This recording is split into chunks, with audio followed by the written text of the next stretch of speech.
सिर्फ डीडी किसान पर।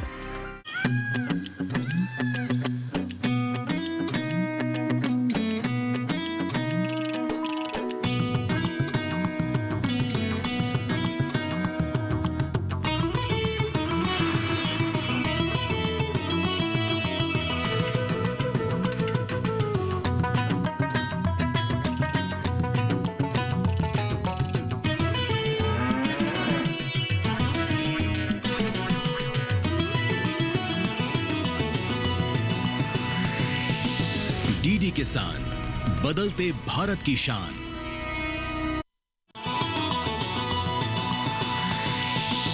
डीडी किसान, बदलते भारत की शान।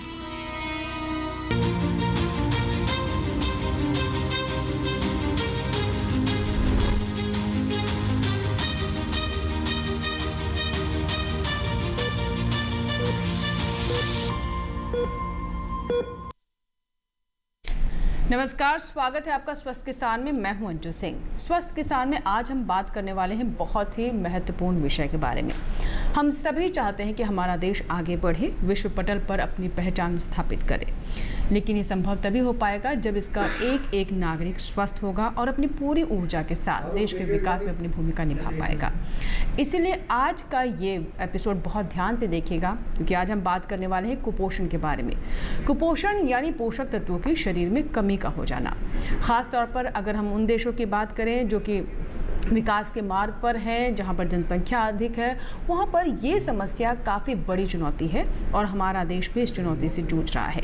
लेकिन सरकार के स्तर पर और अगर हम स्वास्थ्य सेवाओं की बात करें तो लगातार प्रयास किया जा रहा है कि जल्द से जल्द इस समस्या का समाधान निकाला जाए, लेकिन ऐसे में लोगों की जागरूकता भी उतनी ही महत्वपूर्ण है। आज हम बात करेंगे कि आखिर खास तौर पर अगर हमारे देश के जो बच्चे हैं, जो हमारा भविष्य है, जो हमारी फ्यूचर जनरेशन है, उसे कैसे स्वस्थ रखा जाए, कुपोषण आखिर क्यों होता है और कैसे इसे दूर किया जा सकता है। महिलाओं की बात करें तो महिलाओं के साथ भी एक बड़ी चुनौती होती है कि वो कुपोषण का शिकार है, और ये चुनौती हमारे देश के सामने भी विकराल रूप में देखने को मिलती है। चाहे शहर हो या गांव, दोनों ही जगह पर हम देखते हैं कि कहीं ना कहीं ये समस्या अपनी जड़ें बिठाए हुए है। तो आखिर क्या करना होगा आपको अपने स्तर पर, और साथ ही स्वास्थ्य विभाग की तरफ से या फिर स्वास्थ्य सेवाओं की अगर हम बात करें तो इस समस्या को दूर करने के लिए किस तरह के कदम उठाए जा रहे हैं, उस पर भी बात करेंगे।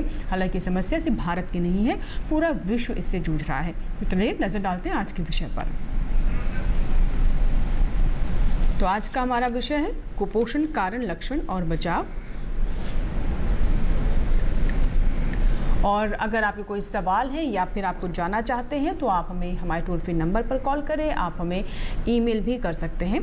तो आइए नजर डालते हैं हमारे टोल फ्री नंबर पर, जो कि 1800-113060 और दूसरा नंबर देख लीजिए 1800-113061। ये दोनों हमारे नंबर है जिन पर आप कॉल करके अपने सवाल पूछ सकते हैं और समाधान भी जान सकते हैं।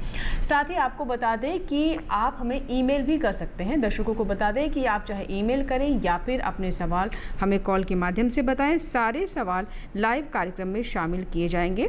तो हमारा ईमेल आईडी देखिए, swasthkisanlive2024@gmail.com, जो कि हमारा ईमेल आईडी है। इस पर आप हमें अपने सवाल भेज सकते हैं।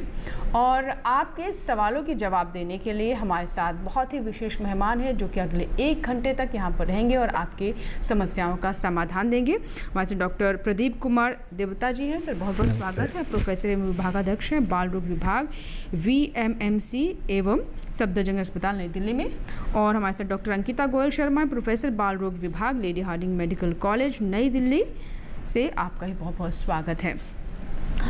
तो कैसे कुपोषण दूर किया जाए, लक्षण क्या है, कारण क्या है और उपाय क्या किए जाए, इन पर हम बात करेंगे। लेकिन उससे पहले एक हम रिपोर्ट देख लेते हैं जो कि हमने इस विषय पर आपके लिए तैयार की है।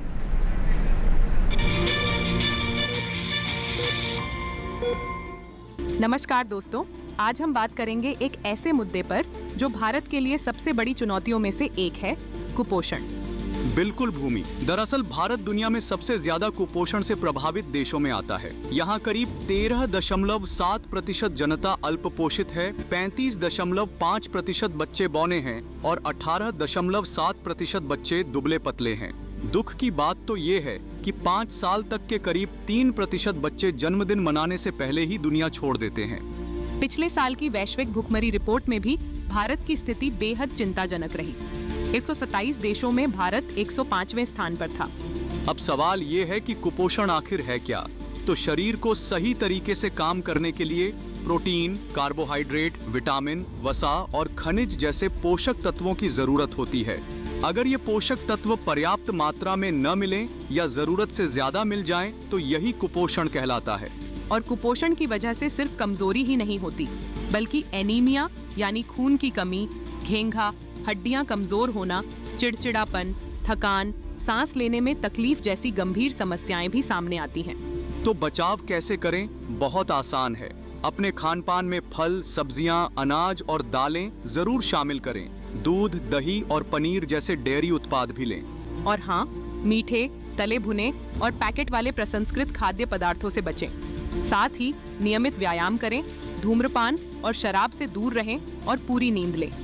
गर्भवती महिलाओं को तो खास तौर पर अपने खानपान का ध्यान रखना चाहिए। तो दोस्तों याद रखिए, स्वस्थ आहार ही स्वस्थ भारत की असली कुंजी है। स्वस्थ रहिए, सावधान रहिए और हमारे साथ जुड़े रहिए।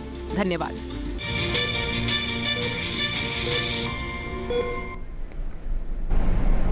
तो बिल्कुल जैसा कि आपने रिपोर्ट में भी बाद में देखा कि हमने कहा कि स्वस्थ राष्ट्र ही हमारी सफलता की कुंजी है, और राष्ट्र तभी स्वस्थ होगा जब यहाँ का जन जन, बच्चे, महिलाएं सब स्वस्थ होंगे और कुपोषण की समस्या को हम दूर भगाएंगे। लेकिन कैसे?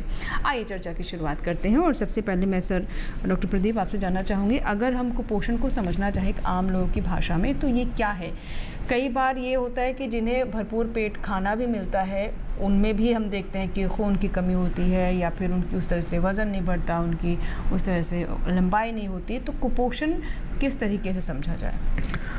तो कुपोषण जो है, एक तो खाने की कमी और जो वज़न घटना, ये सारे है, और ज़्यादा मोटापा, उसको भी आजकल हम कुपोषण कहते हैं। तो हम देखते हैं पहले कि जो कुपोषण जो जिसमें कि आहार की कमी हो रही है, आपने सही कहा कि वो खाते पीते घर के हैं फिर भी एनीमिया हो रहा है।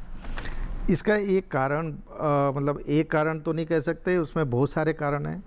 जो पहले जो बच्चा जन्म हुआ तब से अगर आपका खान पान सब कुछ ठीक हिसाब से हो, तो ये जो है इसमें आपका बच्चा आगे भी उसका ग्रोथ ठीक होगा, कुपोषण से बचेगा बच्चा। ऐसा नहीं है कि गरीबी इसका एक कारण है। हमें खाते पीते घर में भी, जैसे मैडम ने बताया कि उसमें खाते पीते घर में भी ये सारे दिखाया जाता है। तो पहले हमें इसको पहले 6 माह तक माँ का दूध सबसे इम्पोर्टेंट है। इसी में हम अभी जो हमारा है वो पड़े हुए हैं 60% तक, क्योंकि माँ का दूध आता है, लेकिन ये है कि जो लोगों की अवेयरनेस की कमी के वजह से, जानकारी की कमी के वजह से वो नहीं पिला पाती हैं, सोचती हैं कि मेरा दूध कम हो रहा है ये, और जितना बनना चाहिए उतना नहीं बन रहा है, बच्चे के लिए कम हो रहा है। तो पहले 6 माह अगर आप माँ का दूध बच्चे को आप दे रहे हैं, और 6 महीने से 1 साल तक जो हम ट्रांजिशन में आते हैं कि माँ का दूध के साथ साथ जो ऊपर का खाना, ये जो देना है सही परिमाण में देना है, और ख़ास करके जो 2 साल का जो ग्रोथ है वो बहुत इम्पॉर्टेंट है, क्योंकि वो आगे ले जाता है कि एडल्ट में आपका हाइट क्या होगा, वज़न क्या होगा, वो पहले 2 से 3 साल में वो तय हो जाता है। तो हमें वो जो 2 महीने हम 1000 डेज भी कहते हैं उसको, प्रेगनेंसी से लेके 2 साल तक। जी। तो इसमें दूध, माँ का दूध पिलाना, और जो आहार हम 6 महीने के बाद जो बच्चे को माँ के दूध के साथ साथ जो देते हैं उसमें संतुलन रखना है। ये नहीं कि हम कुछ क्या होता है कि एक पर्टिकुलर खाना कि हम ये बच्चे को खिला रहे हैं, क्या खिला रहे हैं आप, उसमें बहुत सारी चीज़ें। एक तो मात्रा ठीक होना चाहिए, मात्रा ठीक हो, दूसरा जो है संतुलित आहार हो, सिर्फ मात्रा में नहीं इतना खाना है, चलो एक बच्चे को 1 कटोरी खाना है एक बार में, वो खा रहा है, लेकिन वो क्या खा रहा है वो इम्पोर्टेंट है।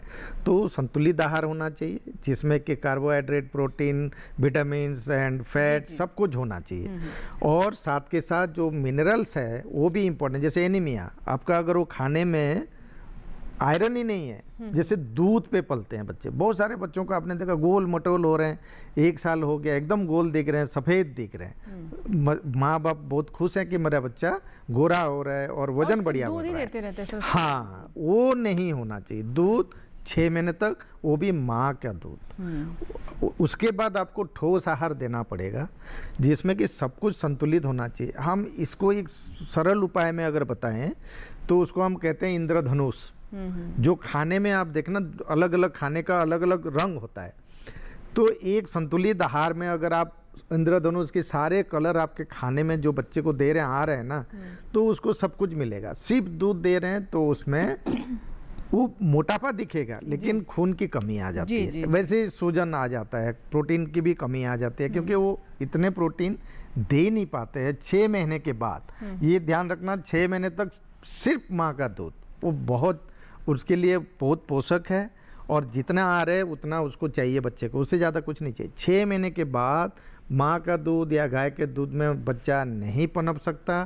ठोस आहार देना है, मात्रा कितने बार देना है और संतुलित आहार कैसे देना है उस पर ध्यान देना। जी मैम, मैं आपके पास आना चाहूँगी। बच्चों में कुपोषण को किस किस तरीके से पहचाना जा सकता है? जैसे सर ने कुछ बातें बताई कि बच्चा भले ही बहुत तंदुरुस्त दिखाई दे रहा है, लेकिन हो सकता है तब भी उसमें कुपोषण हो। और एक बच्चा जो है, जो कई बार माँ की ये शिकायत रहती है या फिर हमेशा परेशान रहती है कि हमारा बच्चा उतना मोटा नहीं है, तंदुरुस्त नहीं दिखाई देता है, भले चैतन्य है, लेकिन उनको ये कि वो खूब मोटा हो, अच्छी हाइट हो। तो लक्षण किस किस तरीके से समझे जाए कि इस बच्चे में कुपोषण है? बिल्कुल, जैसा कि आपने बिल्कुल सही कहा कि आजकल एक ना लोगों के मन में धारणा है कि जो बच्चा मोटा है और जैसे गोरा चिट्टा दिखता है वो स्वस्थ है। जी जी। तो सबसे बड़ा ज़रूरी हमारे लिए ये समझना है कि स्वस्थ का मोटापे से कोई ऐसा वाला रिश्ता नहीं है कि जो जितना बच्चा मोटा होगा उतना स्वस्थ। और इस तरह के दुबला भी है तो इसका मतलब नहीं है कि वो अस्वस्थ है। हाँ जी।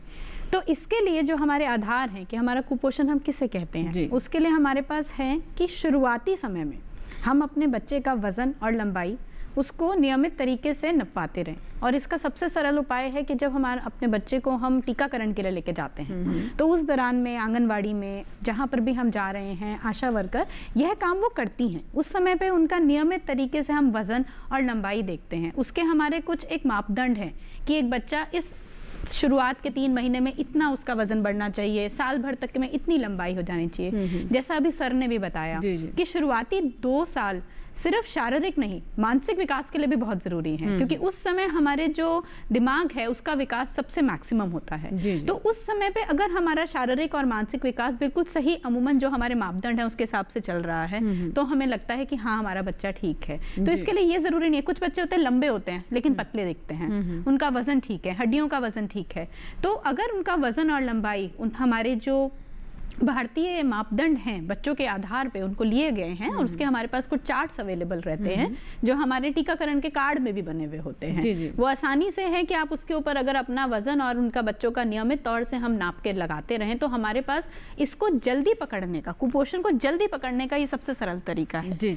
पर समझ लीजिए कि ये नहीं हो पाया, कुपोषण के लक्षण हम क्या देख सकते हैं? हम कभी सोचेंगे कि हाँ हमारा बच्चा बहुत चिड़चिड़ा रह रहा है ना, रंग, हमारी चमड़ी का रंग थोड़ा जिसको कहते हैं कि बच्चे को ना डार्क से ज्यादा ये है कि वो छूने में जो है रूखा होने लगे, रूखा बनाने लगे हमारी चमड़ी पे, या पैरों में सूजन आने लगे, या बच्चा बहुत चिड़चिड़ाहट रहने लगे, उल्टियां ज्यादा करने लगे, बालों का रंग बदलने लगे, कुछ बाल हमें लगे कि थोड़े भूरे रंग के होने लग गए हैं, या आसानी से बाल टूटने लगे। तो ये सारी जो चीजें हैं, पेट बढ़ने लगे, हड्डियां टेढ़ी होने लगे, ये सब जिसको बोलते हैं कि बहुत सीवियर कुपोषण जिसको हो रहे हैं, उनके हमारे ये लक्षण माने जाते हैं। जी। तो इनके लिए हमें देखना है, और हमारा मेन है कि हम उससे पहले ही रोक लें। तो प्रिवेंशन या बचाव के लिए हम उसका नियमित तौर से उनका वजन और लंबाई नापते रहें। उसके अलावा अगर हमें इनमें से कोई भी लक्षण दिख रहे हैं तो इमीडिएटली हम उसी समय पे नियमित जो हमारा पास के डॉक्टर हैं या हमारी जो आशा मैडम है या जो आंगनवाड़ी वर्कर हैं उनके पास लेकर के जाएं, ताकि हम सिर्फ वजन लंबाई नहीं, जैसा हम बताया कि खून की कमी या फिर कई बारी आयोडीन की कमी से घेंगा होने का भी, बच्चों को भी यहाँ पर सूजन गले में आ जाती है, हड्डियों की कमजोरी हो जाती है, उन सब के भी हम लक्षण जो है पहचान सकें। जी जी, तो उसके लिए हम तत्पर रहें, जागरूक रहें, ये बहुत जरूरी है। जी, एक कॉलर है लक्ष्मण सिंह, जिन्होंने मध्य प्रदेश से मैं कॉल लगाया। लक्ष्मण सिंह जी, स्वागत है आपका स्वस्थ किसान में, बताइए क्या सवाल है। हेलो लक्ष्मण सिंह जी, मुझे सुन पा रहे हैं आप? हेलो हेलो लक्ष्मण जी, क्या आप तक मेरी आवाज़ पहुंच पा रही है? जी बताइए, सवाल बताएं सर। सवाल नहीं था, बच्चे के जन्म के बाद कितने समय बाद अपना स्तनपान करना? एक बार फिर से सवाल बताएं। बच्चे के जन्म के बाद कितने समय बाद स्तनपान करना चाहिए? जैसे बच्चे का जन्म हुआ है तो कितने समय के बाद में स्तनपान करना? कितने समय बाद स्तनपान कराना चाहिए? जन्म के बाद। जी हाँ, ये एक ना बहुत अच्छा सवाल आपने पूछा। ये सबको जानकारी होना चाहिए कि कब हम शुरू कर सकते हैं, वो जितने जल्दी हो पाए। इसीलिए आजकल माँ, जैसे बच्चा जन्म होता है उसको माँ के छाती के ऊपर रख दिया जाता है, ठीक है।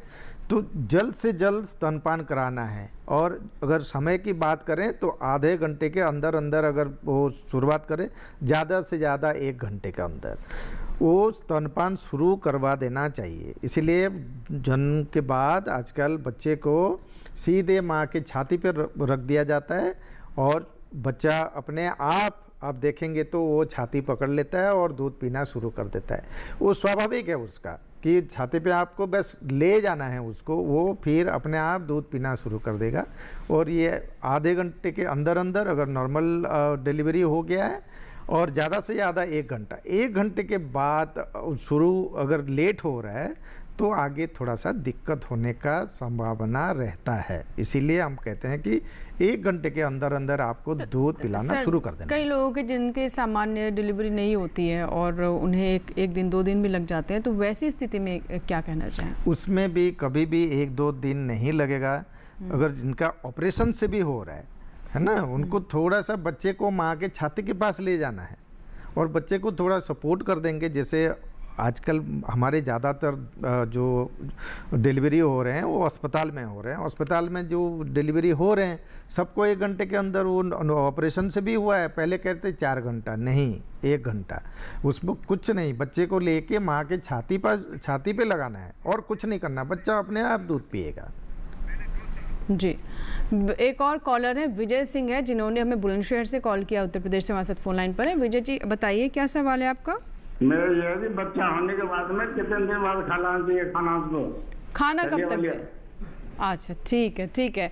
हमारे साथ आप बने रहें विजय जी। फिलहाल हमें एक छोटा सा ब्रेक लेना होगा, लेकिन ब्रेक के बाद इस सवाल का हम जवाब देंगे। हालांकि सर ने कुछ बातें बताई थी, लेकिन इसे और विस्तार से हम बात करेंगे कि जब बच्चा पहली बार भोजन खाना शुरू करता है 6 महीने के बाद, तो उस वक्त किस तरह की सावधानी होनी चाहिए, उस वक्त किस तरह का भोजन होना चाहिए। इसको लेकर भी कई तरह की भ्रांतियाँ भी हैं और कुछ यहाँ पर आवश्यकता भी है ये समझने की कि जो ट्रेडिशनल चीज़ें चली आ रही हैं उन्हें कई बार सिर्फ आंख मूंद कर नहीं मानना है। कुछ चीज़ें समय के साथ बदली भी हैं, उनमें सुधार भी करने की आवश्यकता है। वो क्या है, जानेंगे छोटे से ब्रेक के बाद।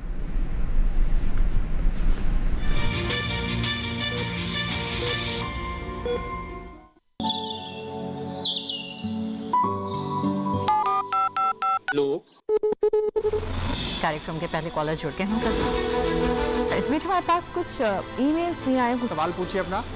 में जो मकान पैदा करेंगे इनमें कौन सी सावधानी बरतनी? गर्म इलाकों के लिए आप HRM 99 इनसे आप कुछ फल ले सकते हैं। जैस्मीन के पेड़ पे जैस्मीन उसको पूरी खुली धूप चाहिए। फसल में कीट लगा हो या कोई बीमारी, पशुपालन में हो कोई दिक्कत या चाहिए कोई जानकारी, फोन उठाइए, नंबर मिलाइए और कहें हेलो किसान। सोमवार, बुधवार और शुक्रवार शाम 6 से 7 बजे सिर्फ DD किसान पर।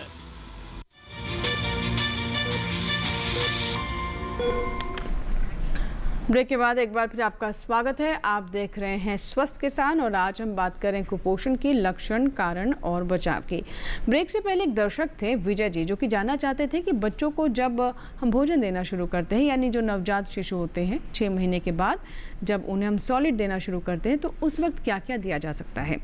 तो मैम क्या बताना चाहेंगे, किस तरीके से जो हम कहते हैं कि जो पहला अन्न का दाना बच्चा ग्रहण करता है उसमें क्या होना चाहिए, उस वक्त को लेकर के भी बहुत तरह की बातें होती हैं। बिल्कुल सही कहा विजय जी, आपने सवाल जो पूछा वो बहुत ही सही सवाल पूछा है।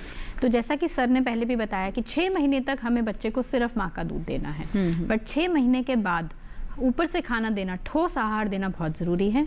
इसके लिए हमारे पास सरकार की भी कुछ नियम बने हैं और उसके एक आम भाषा में समझाया जाए तो बच्चे को धीरे धीरे आदत डालनी है ठोस आहार की, क्योंकि अभी तक बच्चे को दूध की आदत है ना। तो उस केस में हम क्या करते हैं कि हम जो हमारे पास घर में बनी हुई चीज़ें हैं वो सबसे सही है, उन्हें साफ़ तरीके से हाथ धो करके अच्छे से माँ बनाएं, जिसमें एक कॉमन जो हमारी चीज़ें रहती हैं जैसे कि दाल जो है उसको आप उबाल लें पानी के साथ में और फिर उसको घोंट दें, ठीक है। इनसे आप शुरुआत कर सकते हैं। दाल चावल का खिचड़ी का मिश्रण बना के उसे घोंट सकते हैं। कॉमन जो हमारे कुछ फल हैं जैसे कि केला हो गया, पपीता हो गया, इन्हें इसमें हमें क्या चीज़ों का ध्यान रखना है कि जो हम आहार दे रहे हैं वो घुटा हुआ होना चाहिए और इतना होना चाहिए, बिल्कुल तरल नहीं होना चाहिए, इतना होना चाहिए कि चम्मच पे टिक जाए, तभी उसमें ताकत और पोषण पूरा जाएगा और वो बच्चा आराम से ले भी पाएगा। इस तरह का आहार एक एक करके दिन में एक बारी, उस दिन में कोई एक आहार शुरू करें, थोड़ा थोड़ा उसको बच्चे को खिलाएं। बच्चा एक बारी में नहीं खाएगा, लेकिन उसको थोड़ा थोड़ा करके अगर हम खिलाएंगे और धीरे धीरे उसकी मात्रा हम बढ़ाएं और उसमें बदलाव करें, बच्चे का स्वाद बनने दें। 1 से 2 दिन हमने कोई एक चीज़ उसके लिए शुरू करी, उसका स्वाद बना, इससे हमें ये भी पता लग जाएगा बच्चे को पच रहा है या कि नहीं पच रहा। फिर हम उसको दूसरे, जैसे हम अक्सर बोलते हैं कि शुरू के 2 दिन आपने एक चीज़ दी, अगले 2 दिन हफ्ते के आपने दूसरी चीज़ दी और उससे अगले दिन आपने तीसरी चीज़ दी। इस तरह करके 5-6 दिन में आपने 2-3 चीज़ें दे दी और 7वें दिन आप उन तीनों चीज़ों का मिश्रण, कभी सुबह के समय जैसे हम लोग सुबह, दोपहर, शाम इस तरह 3 बारी खाना खाते हैं, उस तरह थोड़ा थोड़ा मात्रा उनको शुरुआत करें और फिर धीरे धीरे इस मात्रा को बढ़ाएं। जैसे हमने शुरुआत करी आधी कटोरी से, उसमें हम धीरे धीरे करके बढ़ाएं और उसे 1 कटोरी तक लेके जाएं। उसको हमें ताकतवर बनाने के लिए हमारे पास उसमें हम घी का इस्तेमाल कर सकते हैं, चीनी का इस्तेमाल कर सकते हैं, जिससे उसकी जो एनर्जी का कंटेंट है वो बढ़ जाए। ठीक है, एक कॉलर है मैम, इंदर सिंह जादौन जी हैं जिन्होंने हमें कॉल किया है। आइए बात करते हैं। इंदर जी, स्वागत है आपका स्वस्थ किसान में, बताएं क्या प्रश्न है। नमस्ते मैम। नमस्कार, मैं इंदर सिंह जादौन, उज्जैन, मध्य प्रदेश जी बताइए। से बोल रहा हूँ। मेरा ये प्रश्न है कि जो कुपोषित बच्चे हैं उनका क्या लक्षण होते हैं, और दूसरा ये कि अपन बोलते हैं बच्चे को 6 महीने बाद जो है तरल पदार्थ दे, ये दे, फिर क्या माँ बाप उनको इतनी खुराक ज्यादा डाइट कर देते हैं कि उनसे डाइट से ही मोटापा बढ़ने लग जाता है बहुत।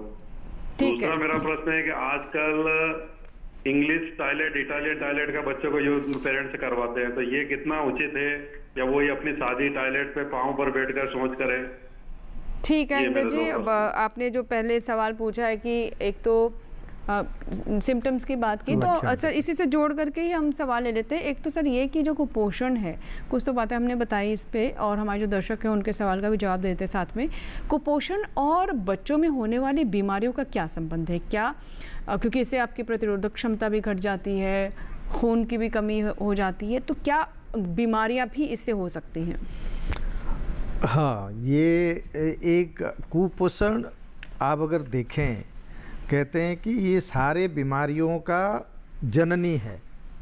तो कुपोषण को इसीलिए हम इतने सीरियसली लेते हैं। अगर एक बच्चे को कुपोषण होगा, उसका जो आपने कहा प्रतिरोधक क्षमता पूरा ख़त्म हो जाता है, शरीर में कमज़ोर पड़ जाता है वो, तो सारे विषाणु, कीटाणु सारे उसको इन्फेक्शन कर सकते हैं। तो आप वायरल या फिर बैक्टीरियल जो बीमारियां हैं, जैसे कि डायरिया होना, निमोनिया होना, ये सारे बहुत मात्रा में होता है जो कुपोषित बच्चे हैं।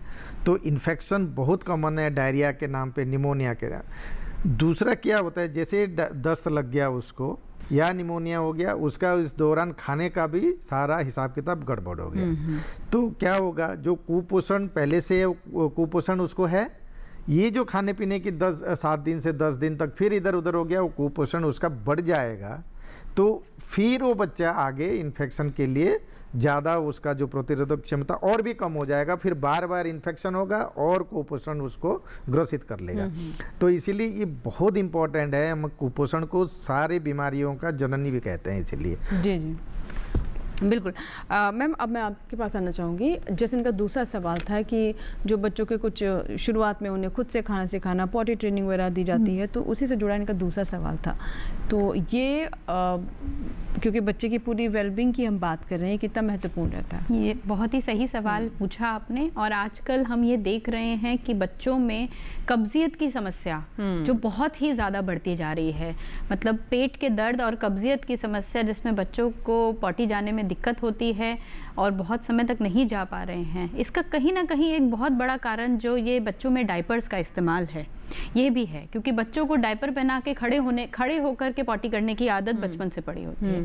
और इसका सही सुधार है, जो आपने बोला वो बिल्कुल सही, कि इंडियन तरीके से जब हम पॉटी पे बैठते हैं तो जो हमारा एक उसका पॉटी करने का तरीका है, एक नेचुरल प्रोसेस जिसको एक स्वाभाविक हम बोलते हैं, वो उसी के लिए बना हुआ है। तो अक्सर हमने ये देखा है कि खड़े होकर या डायपर में पॉटी करने वाले बच्चों को कब्जियत की समस्या बहुत ज़्यादा रहती है। और इससे भी हम पोषण से जोड़ सकते हैं, क्योंकि अगर बिल्कुल आपका अगर पेट साफ नहीं होगा तो बच्चे खाते नहीं है, भूख नहीं लगती उस तरीके से। अक्सर क्या होता है, ये भी कुपोषण का एक तरीका है। कुपोषण में हम सिर्फ इसकी बात नहीं करते कि मात्रा कम है, हम ये भी बात करते हैं कि बच्चे खा क्या रहे हैं। अगर बच्चों को दूध वगैरह ज्यादा मिल रहा है लेकिन हरी ताजी सब्जियां नहीं मिल रही, फल नहीं मिल रहे, जिसको हम बोलते हैं फाइबर रिच डाइट, है ना, वो नहीं मिल रहा। आजकल सब कुछ पॉलिश्ड हो रहा है, चावल पॉलिश्ड हो रहा है, दालें बिल्कुल धुली हुई इस्तेमाल हो रही हैं। इन सब में क्या कर रहे हैं हम लोग, हम उसका नेचुरल या स्वाभाविक फाइबर हटा रहे हैं। फाइबर हमारे लिए जरूरी है, रफेज का काम करता है, हमारी पॉटी को थोड़ा पतला करके आसानी से होने में मदद करता है। पानी की मात्रा अगर कम हो, पानी बच्चे बहुत कम पीते हैं, उसके ऊपर कोई, हम कभी भी खाने की बात करते हैं कुपोषण में, पानी की बात नहीं करते। तो पानी भी पर्याप्त मात्रा में पीना, एक जो हम बोलते हैं कि संतुलित आहार, उस संतुलित आहार में पानी की भी बहुत भूमिका है। तो पानी की मात्रा सही रखें, हमारे ये जो फाइबर रिच डाइट है ये लें, और टॉयलेट ट्रेनिंग जिसको हम कहते हैं, जिसका मतलब है कि बच्चे को पॉटी करना सिखाना, उसमें बैठ के पॉटी करना सिखाएं, और रोज सुबह एक नियम बनाएं। नियम से ऐसा हो कि बच्चे उठे सुबह और अपना जाकर के वो पॉटी में एटलीस्ट बैठे। उससे एक जब सुबह से पेट साफ होता है तो जो हमारा खान पीन है वो उसके आधार पे और बेहतर हो जाता है। जी। राजेंद्र गोस्वामी एक दर्शक है, लखनऊ से हमें कॉल किया उन्होंने, उत्तर प्रदेश से, फोन लाइन पर। जी राजेंद्र जी बताइए क्या सवाल है। राजेंद्र जी मुझे सुन पा रहे हैं आप? हाँ सुनाई दे रहा है। हाँ जी बताएं सवाल बताइए। हाँ मैं पूछना चाह रहा था कि औरत में जो वो आपका कुपोषण होता है ना, औरत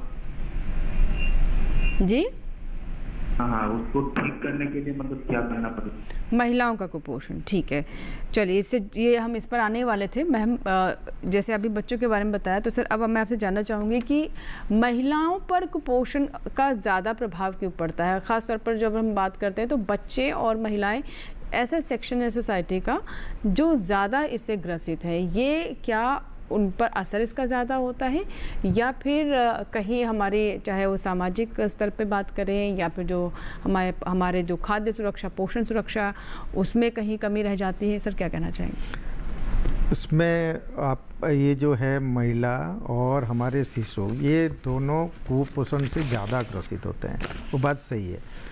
और इसका मैं एक कारण बताऊंगा जो कि है अवेयरनेस की कमी, जानकारी की कमी।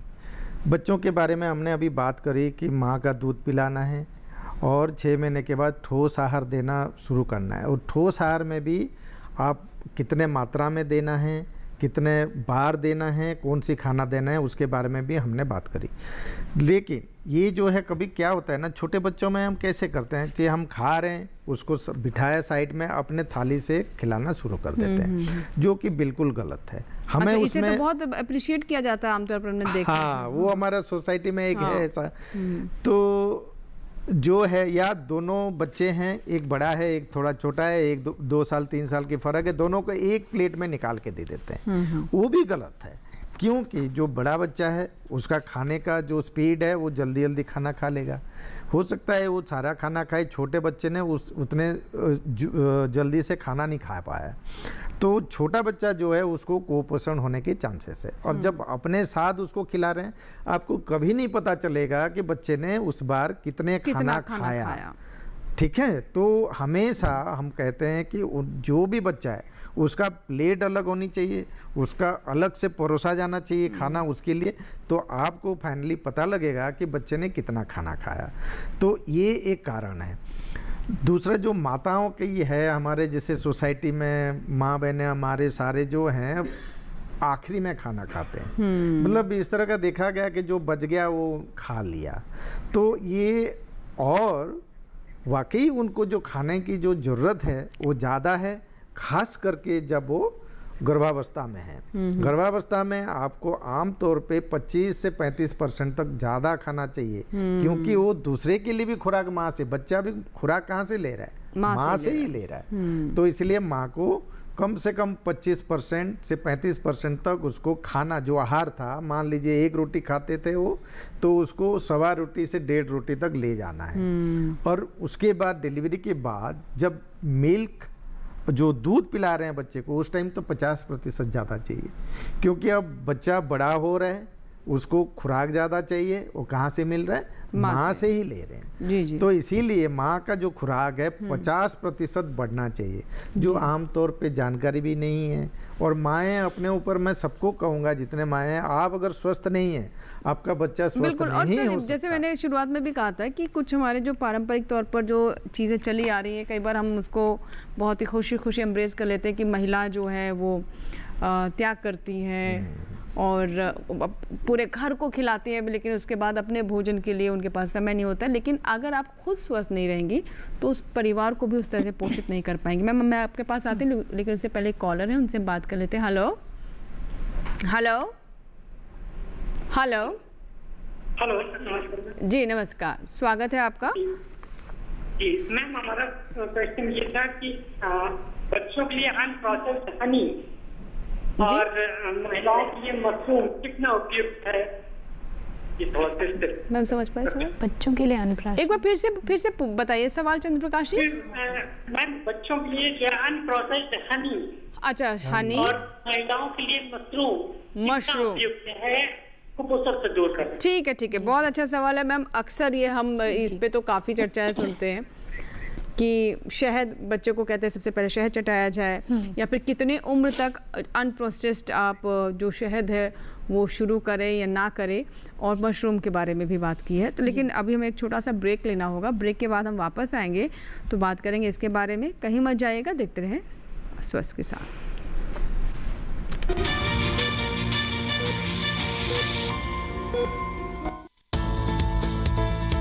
किस फसल की क्या है चाल, किस मंडी का क्या है हाल, उतरते चढ़ते भाव का असर,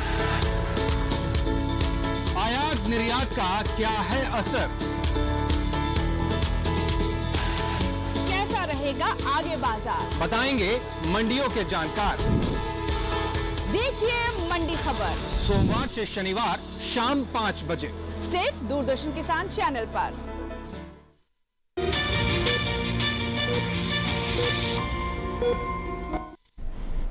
ब्रेक के बाद एक बार फिर आपका स्वागत है। आप देख रहे हैं स्वस्थ किसान। और ब्रेक से पहले एक कॉलर थे, वो जानना चाहते थे कि क्या अनप्रोसेस्ड हनी हमारे जो बच्चे हैं, जो नवजात हैं, उन्हें देना चाहिए, और साथ ही महिलाओं के लिए कुपोषण को दूर करने में मशरूम यानी खुम्ब की कितनी महत्वपूर्ण भूमिका है। तो मैम क्या कहना चाहेंगे इस पर? जी, आपका सवाल बहुत ही सही है। और जैसा कि अभी हम पहले भी बात कर रहे थे कि कुछ पुरानी मान्यताएं हैं जिन्हें हमें दोबारा से देखना चाहिए। तो ये कॉमन मान्यता है कि जैसे ही बच्चा पैदा हो उसे शहद चटा दो, या बहुत बार हमने देखा है कि निप्पल में शहद भर के बच्चे को चुप कराने के लिए, क्योंकि वो उसके ऊपर चूसता रहता है।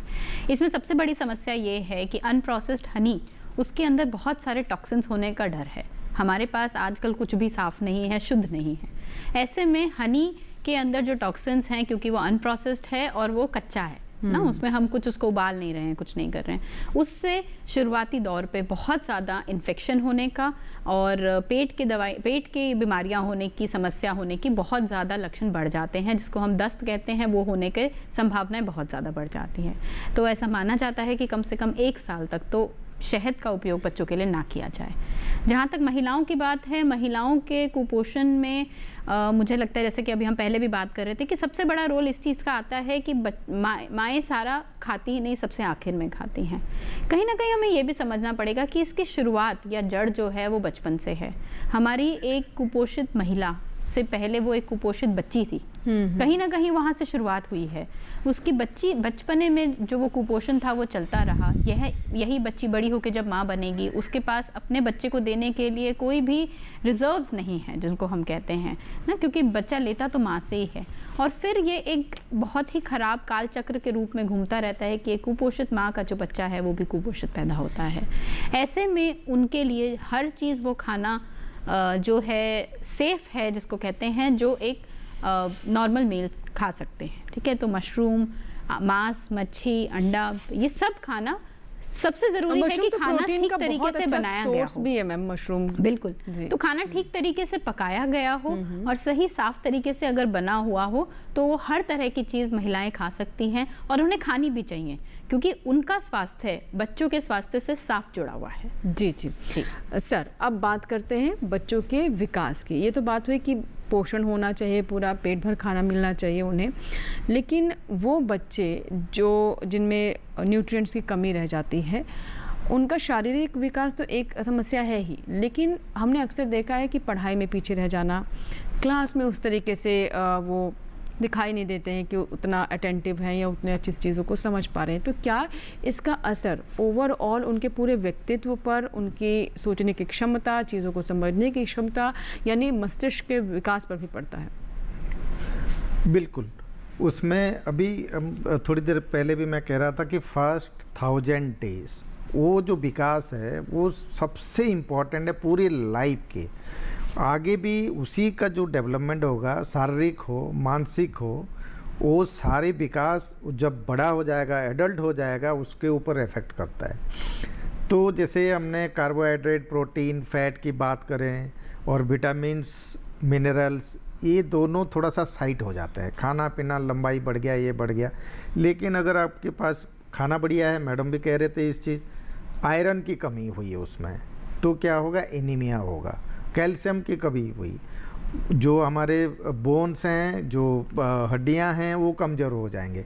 ऐसे बहुत सारे मिनरल्स हैं जो ब्रेन डेवलपमेंट में, हमारा मानसिक विकास में भी काम करता है। उसमें से आयरन भी एक है। अगर एक छोटा बच्चा, अब अगर एनीमिया होगा या तो खून की कमी होती है तो वो चिड़चिड़ा हो जाता है। चिड़चिड़ा क्यों हो रहा है? कि उसका जो विकास है वो ठीक से नहीं हो पा रहा है, वो फोकस नहीं कर पा रहा है, पढ़ाई कम होगा उसका।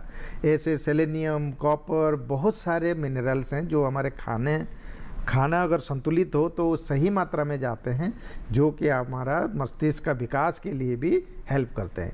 इसीलिए ये जो 2 साल तक अगर उसका लंबाई, मानसिक विकास, क्योंकि ब्रेन 2 साल तक बहुत जल्दी बढ़ता है, उसके बाद उसका जो ग्रोथ है वो स्लो हो जाता है।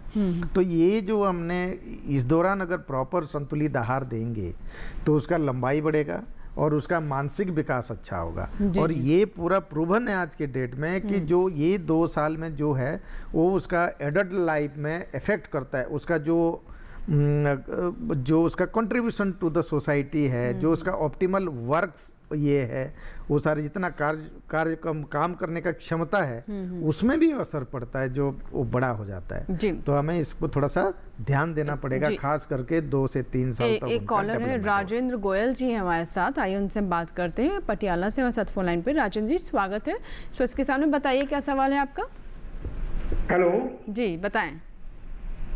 अच्छा मैडम, ये आजकल की जो टीनेज गर्ल्स हैं या लेडीज हैं, उसमें स्लिम रहने के लिए डाइट प्लान की होड़ लगी हुई है, वो डाइटिंग कर रही है।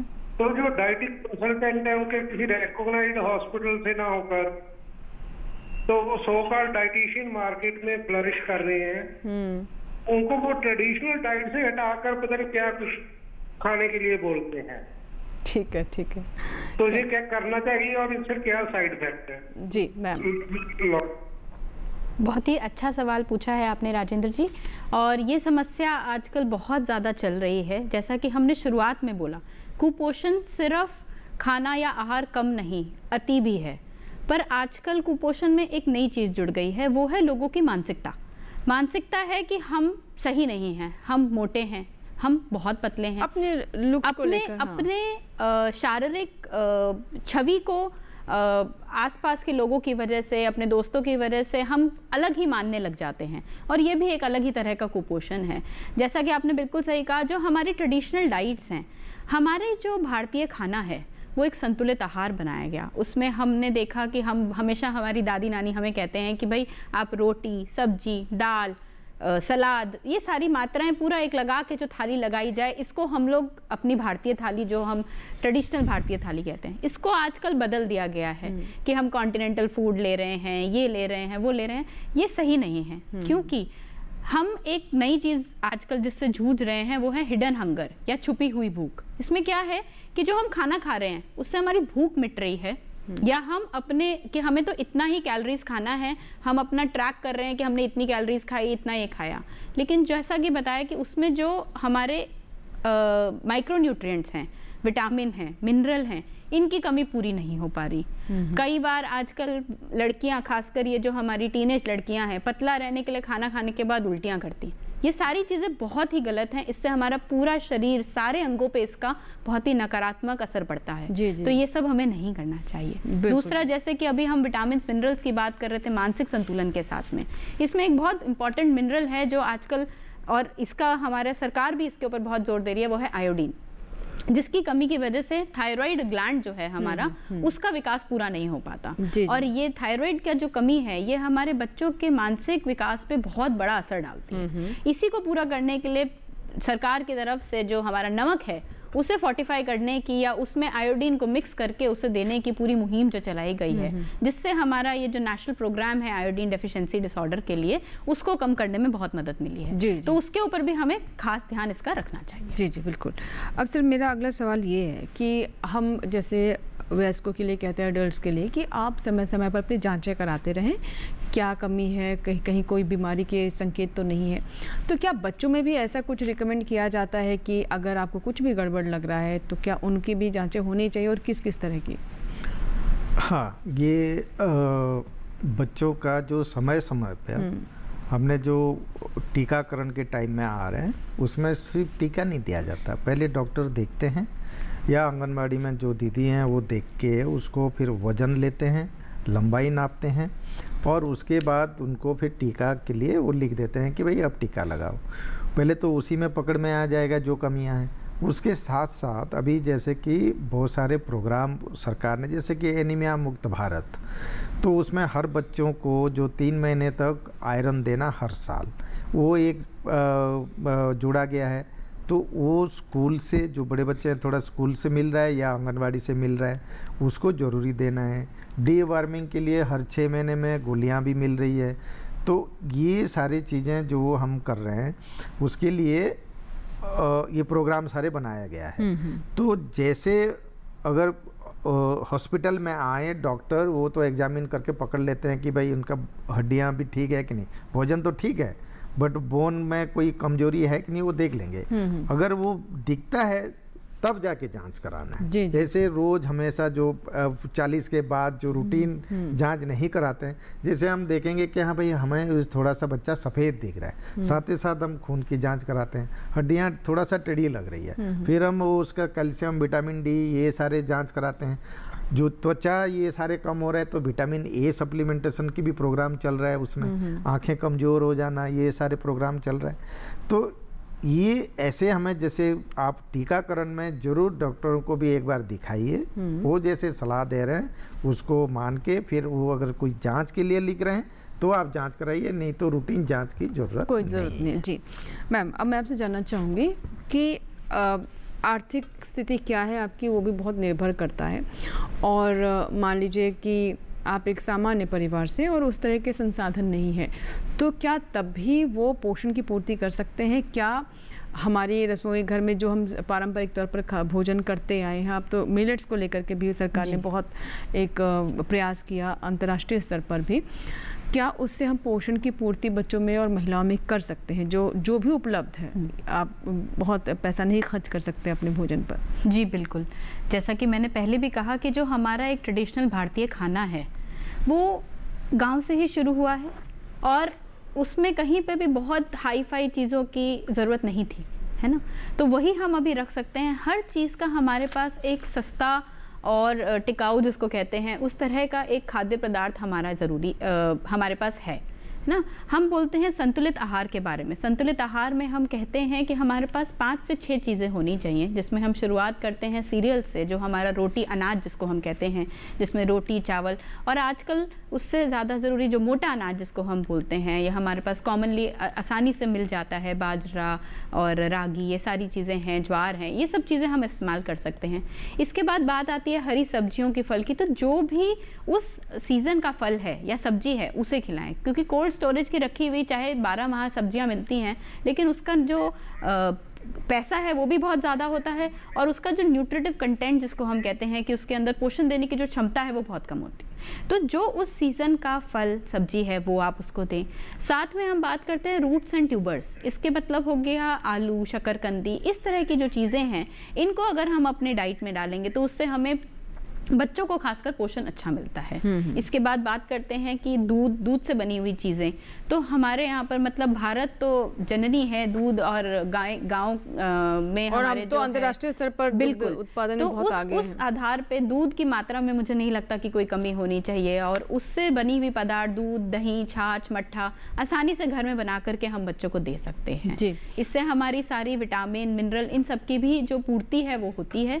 तो सत्तू हो गया और ये इस तरह की जो चीज़ें हैं जो आसानी से हमारे पास उपलब्ध हैं, घर में दूध का आपने पनीर बना लिया, इन सब चीज़ों को इस्तेमाल करके हम अपने पोषण की कमी पूरी कर सकते हैं जी। हमारे साथ परवेश जी एक दर्शक, आइए बात करते हैं, क्या सवाल है उनका। हेलो हेलो हेलो हेलो जी नमस्कार, बताएं सर क्या सवाल है।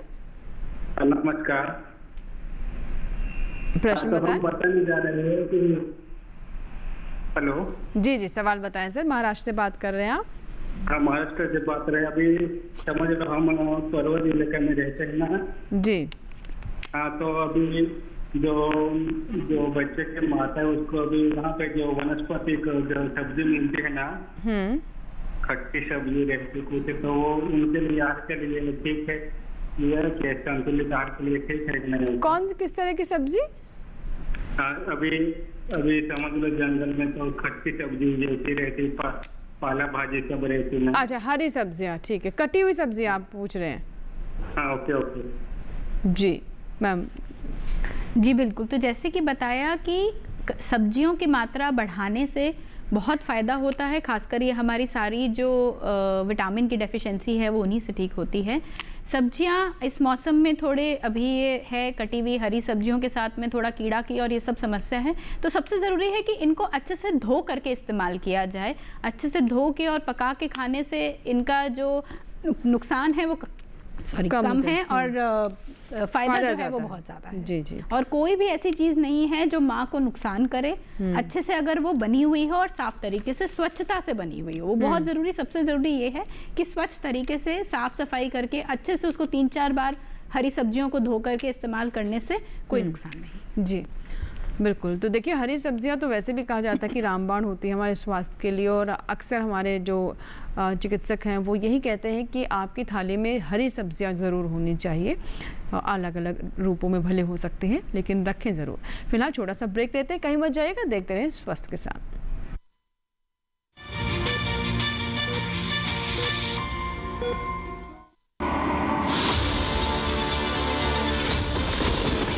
बारिश हो या हो तूफान, ओलावृष्टि या तापमान, या हो पर्यटक स्थलों का पूर्वानुमान, पाला हो या कोहरा हो, या हो वायु की गुणवत्ता, सबकी सटीक जानकारी, सबका सटीक विश्लेषण। देखिए हमारे साथ मौसम खबर में। मौसम खबर देश के मौसम का सबसे तेज और सटीक विश्लेषण रोजाना शाम 7:30 बजे डीडी किसान पर।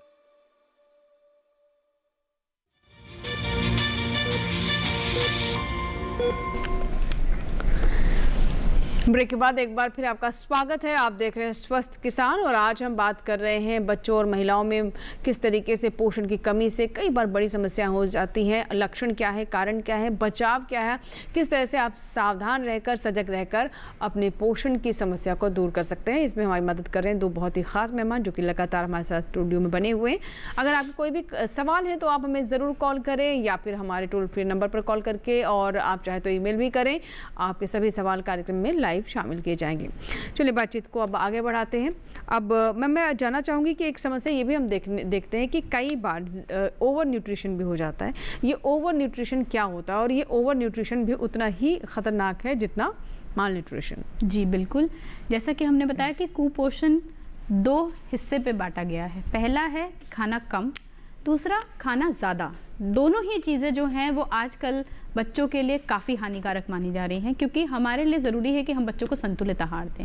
आजकल बहुत ज़्यादा चेंज हो रहा है कि जो हमारा भारतीय खाना है उसको बदल दिया जा रहा है प्रोसेस्ड फूड से, जिसमें पैकेट से बनी हुई चीज़ें आसानी है देने में, उनको देने में, या इवन जो हमारे घर के खाने हैं उनको भी प्रोसेस करके उसमें प्रिजर्वेटिव्स डाल करके पैकेट में दे दिया गया है कि आप रेडी टू ईट उसको खा सकते हैं। जैसे जैसे हम इसकी मात्राएं बढ़ाए जा रहे हैं उसमें हमारे मोटापे से संबंधित जो समस्याएं हैं वो बढ़ती जा रही हैं। मोटापा अपने आप में अगर बच्चे में है तो देखा गया है कि 50% जो मोटे बच्चे हैं वो आगे चलकर मोटे बड़े वयस्क बनते हैं।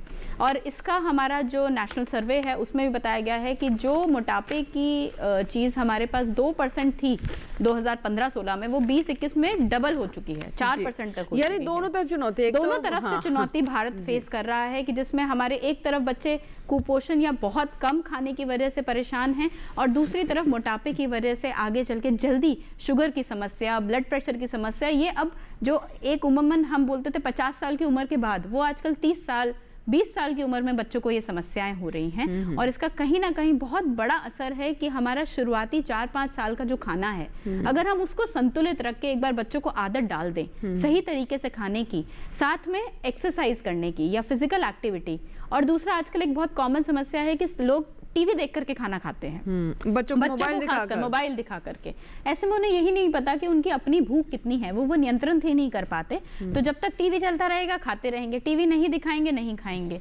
ये बहुत बड़ी समस्या है जो आजकल के बच्चे और उनके माँ बाप फेस कर रहे हैं, जिसका बहुत बड़ा असर हमारे शारीरिक और मानसिक विकास पर हो रहा है। तो उसको भी हमें कहीं ना कहीं देख करके संतुलित तरीके से बच्चों के साथ बात करते हुए सारे लोग एक साथ बैठ के खाना खाएं, मुझे लगता है उसका बहुत बड़ा असर बच्चों के डाइटरी हैबिट जिसको कहते हैं कि एक जो हम उनका एक नींव डाल रहे हैं उनके खाने की, जो वो आगे तक लेके जाएंगे जब तक वो वयस्क होंगे, वो बहुत जरूरी है कि वो नींव बहुत मजबूत डाली जाए। जी जी बिल्कुल सर, क्योंकि कार्यक्रम को समाप्त करने का समय हो गया, तो कुछ कंक्लूडिंग पॉइंट जो हमारे दर्शकों को आप बताना चाहेंगे?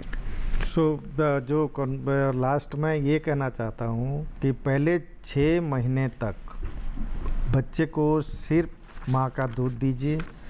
6 महीने के बाद आप बच्चे को ठोस आहार देना शुरू कीजिए। माँ का दूध पीता रहेगा, साथ के साथ उसको आजकल कहते हैं कम्प्लीमेंट्री फीडिंग, है ना। तो साथ के साथ ठोस आहार का शुरुआत ज़रूर करना है। और उसके अलावा जो ये है कि एक मीथ है, माँ डिलीवरी के बाद माँ का पोषण बहुत ज़रूरी है बच्चे का अच्छा स्वास्थ्य के लिए। तो ये खा सकती है, वो गर्म है, वो ठंडा है, वो नहीं देना है, अभी डिलीवरी हुआ है, तो ऐसे सारे कुछ नहीं है जो एक नॉर्मल आदमी खा सकता है। माँ सारे खाना खा सकती है डिलीवरी के बाद। उनको डिलीवरी के बाद आप 1.5 गुना खाना दीजिए जितना वो खाती थी पहले गर्भावस्था में, उसका 25% कम से कम, और जब बच्चा डिलीवरी हो जाता है उसका 1.5 गुना खाना दीजिए। कोई आप नहीं सोचना है कि माँ को ये नहीं खाना चाहिए, वो नहीं खाना चाहिए। तो हमारा माँ का भी स्वास्थ्य अच्छा हो जाएगा, बच्चा भी एकदम स्वस्थ रहेगा। जी मैम, बिल्कुल सही। और इन सब के साथ साथ कुछ चीज़ों का हम नियमित तौर से अपने बच्चों का वज़न लंबाई देखते रहें, साथ में उनका टीकाकरण, बीमारियों से बचा के रखें। दस्त, निमोनिया, ये सारी चीज़ें कुपोषण को बढ़ाने में बहुत ज़्यादा वो करती हैं, एक चक्र बन जाता है जिसमें कुपोषित बच्चे को ये बीमारियां होती भी ज़्यादा हैं और बीमारियों के अक्सर से उनका कुपोषण और बढ़ जाता है। तो एक संतुलित आहार जैसे मैंने बताया वो शुरुआत से हम रखें, एक अच्छी नींव डालें बच्चों की, उनसे बात करके उन्हें भी समझाएं, आजकल उन्हें भी हम समझाएं कि उनके लिए क्या सही है। जितना ज़्यादा जंक फूड और ये प्रोसेस फूड, चिप्स, बिस्किट जिसको बोलते हैं कि पार्ले जी के बिस्किट खिलाते हैं और हम तो बस सिर्फ वही खिलाते हैं दूध के साथ में, वो एक सही तरीका नहीं है और उसमें संतुलित नहीं है, क्योंकि उससे हमें सिर्फ खाने की पूर्ति हो रही है लेकिन जो हमारे शरीर को तत्व चाहिए वो नहीं मिल रहे हैं। तो इन चीज़ों का ध्यान रखना मुझे लगता है कि बहुत ज़रूरी है। जी मैम, एक अंत में मैं थोड़ा सा कुछ और बातें जानना चाहूँगी कि जो हम कहते हैं कि बच्चों को नट्स ज़रूर दें, पनीर दें, अंडा, जो लोग अंडा खा सकते हैं, अंडे के लिए कहा जाता है कि कम से कम उनको रोज़ एक अंडा ज़रूर दें, ये सब कितना महत्वपूर्ण है? बहुत ज़्यादा ज़रूरी है।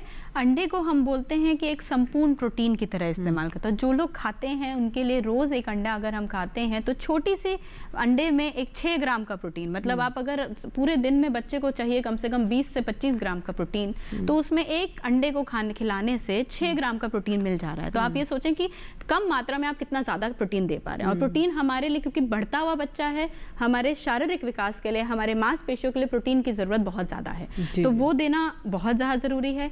नट्स इज़ अ बहुत छोटी सी, जिसमें बहुत ज़्यादा एनर्जी का सोर्स है, उसमें फैट की मात्रा बहुत ज़्यादा रहती है। अगेन फैट से हमको एनर्जी ज़्यादा मिलती है, तो उसका भी जो इस्तेमाल है वो बहुत ज़रूरी करा जाए। बस बहुत छोटे बच्चों में नट्स के साथ समस्या ये है कि अटकने का डर है। तो अगर हम बोलें कि 2 साल 3 साल से छोटे बच्चों को, तो या तो उनको अच्छे से पीस करके खाने में मिला करके दे सकते हैं, क्योंकि अदरवाइज अगर हम खाली ऐसे ही खिलाएंगे तो अटकने का डर है। पर बड़े बच्चों को नियमित तौर से इन चीज़ों का अगर वो सेवन करते हैं तो छोटी मात्रा में ज़्यादा एनर्जी देने का ये अच्छा तरीका है। जी जी जी, बहुत बहुत शुक्रिया मैम आपका, doctor Ankita and doctor Pradeep, आपका भी बहुत बहुत धन्यवाद स्टूडियो में आने के लिए और आज के विषय पर, जो कि हमारे देश के भविष्य से जुड़ा हुआ विषय है। क्योंकि बच्चे अगर तंदुरुस्त होंगे, स्वस्थ होंगे, तो ही हम ये उम्मीद कर सकते हैं कि हमारी आने वाली जो फ्यूचर पीढ़ी है वो तंदुरुस्त होगी, स्वस्थ होगी और वो पूरी ऊर्जा के साथ अपना योगदान दे पाएगी।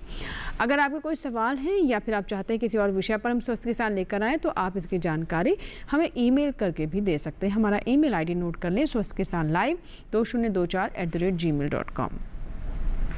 इसके अलावा आप हमारा ये कार्यक्रम YouTube चैनल पर भी देख सकते हैं। इसके लिए करना बस आपको ये है कि टेलीविज़न स्क्रीन पर अभी जो हम आपको QR कोड दिखा रहे हैं, इसे आप स्कैन कीजिए और YouTube पर भी देखिए हमारा कार्यक्रम स्वस्थ किसान। इसके अलावा दूरदर्शन किसान पर प्रसारित होने वाले अन्य कार्यक्रम भी आपके लिए यहाँ पर उपलब्ध हैं।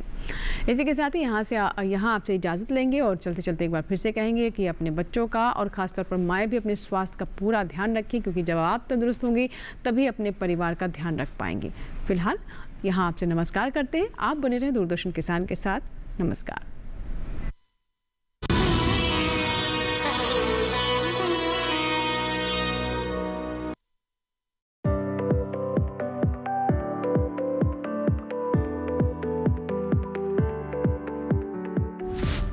जन्म के बाद कैसा हो नवजात पशुओं का आहार, उचित देखभाल है बेहद जरूरी।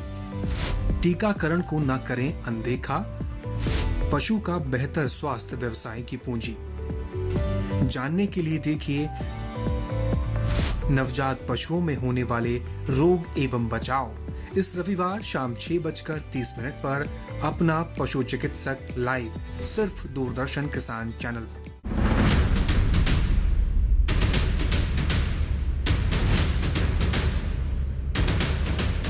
नमस्कार, किसान प्रश्न मंच में आप सभी का स्वागत। आज किसान प्रश्न मंच का कारवा पहुंचा है उत्तर प्रदेश के अमरोहा। आम की फसल के लिए जुलाई अगस्त में गोबर की खाद डालनी चाहिए। जुताई की आवश्यकता प्राकृतिक खेती में नहीं होती है। जो सघन बागवानी के लिए सबसे सटीक और जो सबसे सही प्रजाति है वो आपकी आम्रपाली है। किसान के यहाँ जो चीजें प्राकृतिक रूप से उपलब्ध हैं उनका प्रयोग करते हुए खेती करना।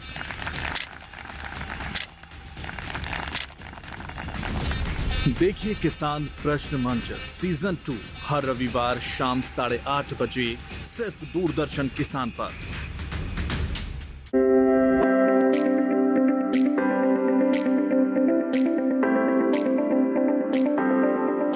डीडी किसान की टीम हिंदुस्तान के अलग अलग गांव में पहुंची है।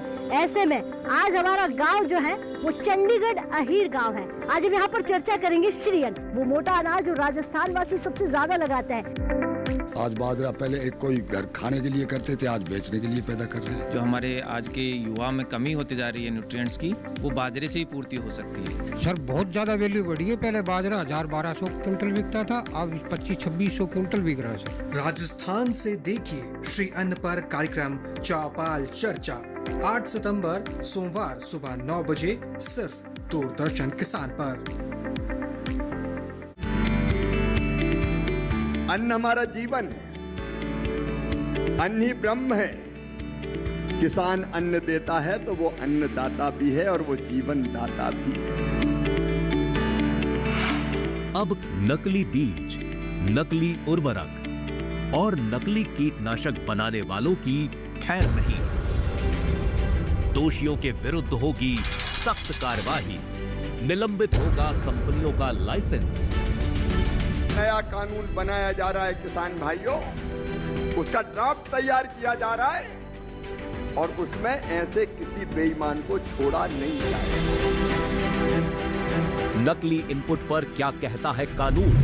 किसान कहां पर कर सकते हैं शिकायत? इस बार कृषि चौपाल में उठेगा यही मुद्दा, जब किसानों के साथ सजेगी कृषि मंत्री की चौपाल। 13 सितंबर दोपहर 2 बजे सिर्फ दूरदर्शन किसान पर।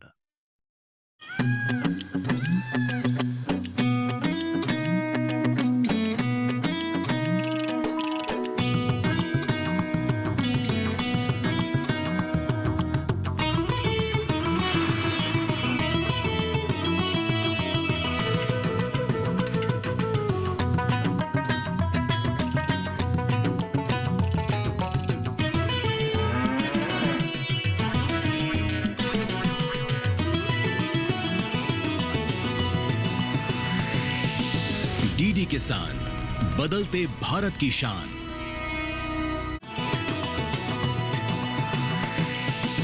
डीडी किसान, बदलते भारत की शान।